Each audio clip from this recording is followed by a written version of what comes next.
Today it's been a gloomy day. I was gonna try to do this earlier today, but I might as well do it in the afternoon since it's all the same.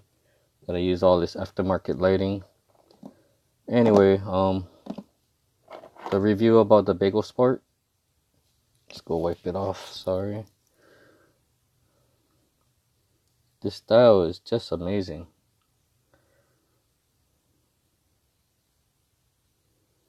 But anyway, the review about the Bagelsport, might as well take measurements. Everything is, I'll just do it as I'm doing it. It's either gonna be 40.3 across, just with that, without the extra stuff on the side. 41.7 with this extra design, because I measured it from here to about here. Actually, I should go right over here. That might be better. 40.8. That's basically from here to here, where both my fingers are. So it's not a very large watch. Let's go look at with the crown. With the crown, almost 43.4. How tall it is, 11.8. Can't really measure the lug to lug because this is with me pushing it down. So if I go lug to lug, I gotta just find it to the viewfinder.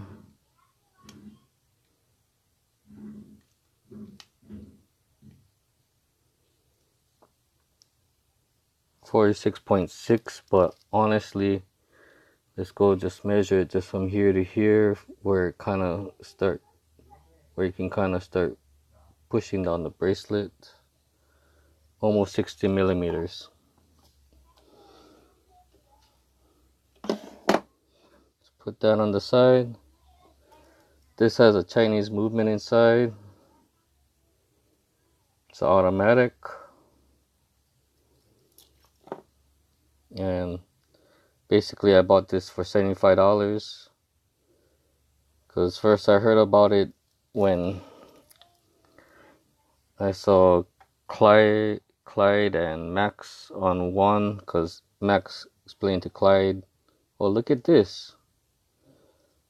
And yeah, I guess so it caught Clyde's attention. Caught mine, but I haven't bought it until just recently. You can see it says Steel Bagelsport. This isn't the most accurate watch, but what can you do for about $75 shipped, even if it took almost a month just to get here.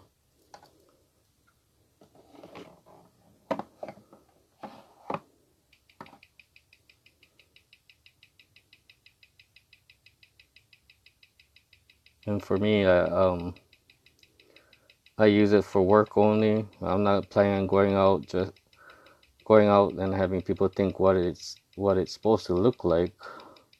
Not only that, not many people would actually know it down here in Hawaii. I'm sure it has plenty of people that has money down here, but that's not the people who I usually associate myself with. So I'm just a working class person.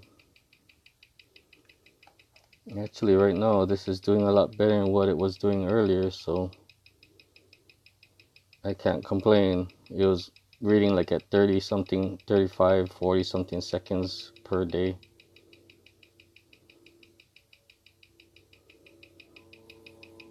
The beat rate is 21,600 beats per hour.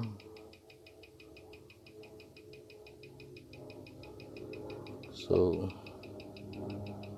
stop that, switch positions, turn it back on. usually whenever you switch positions, there's a decent spike, then it kind of flattens out, and then it starts recording, or it starts telling the better amount of time either lost or gained per day.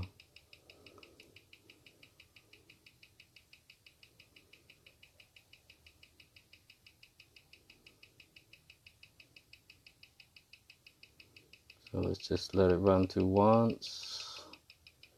Go back over here so you can kind of see about how much it's about 20 seconds per day on that.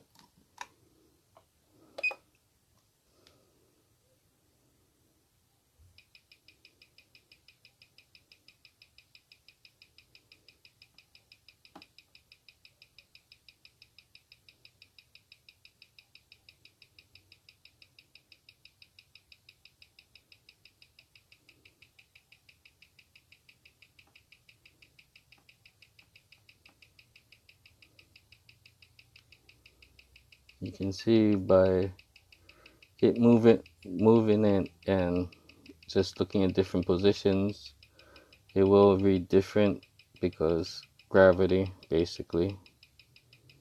You're not testing in the same position.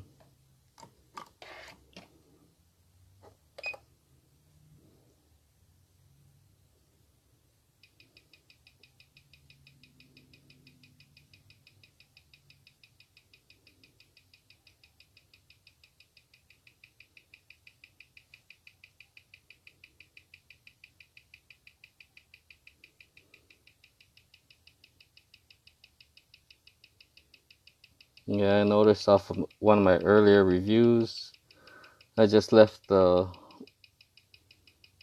Timegrapher display off to the side and was thinking everybody could see it because I wasn't looking to the viewfinder, and that was a bad move on my part. So I learned from that. Just put it up to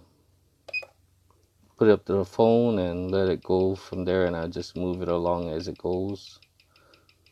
So you're just seeing it just kind of fluctuate each time I change positions.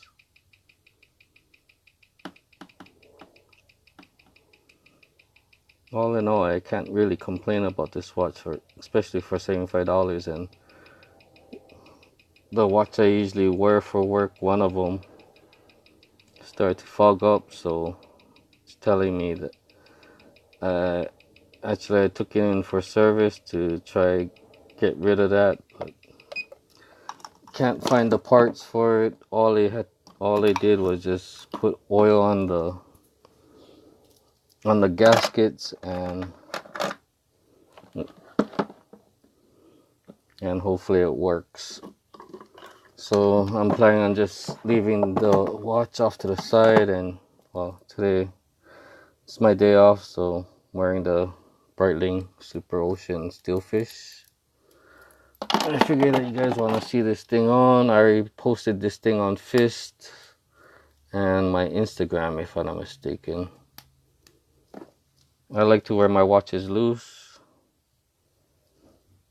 so here you go. This is with it on. You can see how much space I leave, because I do a lot of moving around at work, so I do need a full range of motion, and each time I go like this, it is actually tight, so I wear it loose, but once I start moving, and I feel no restraint from the watch, and so I don't feel like I'm stretching the bracelet itself also.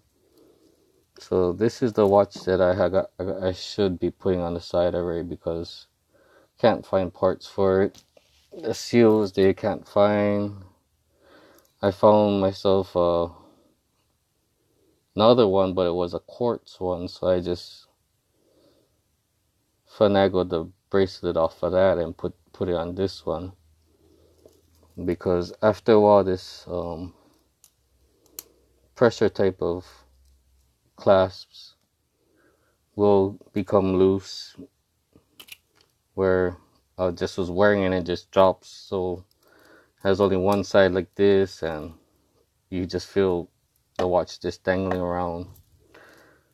That's the same thing the Bagelsport will do after a while, but because it's a pressure type of class, it's not a push button. So I kind of expect that to happen with this one, and I'd prefer not to.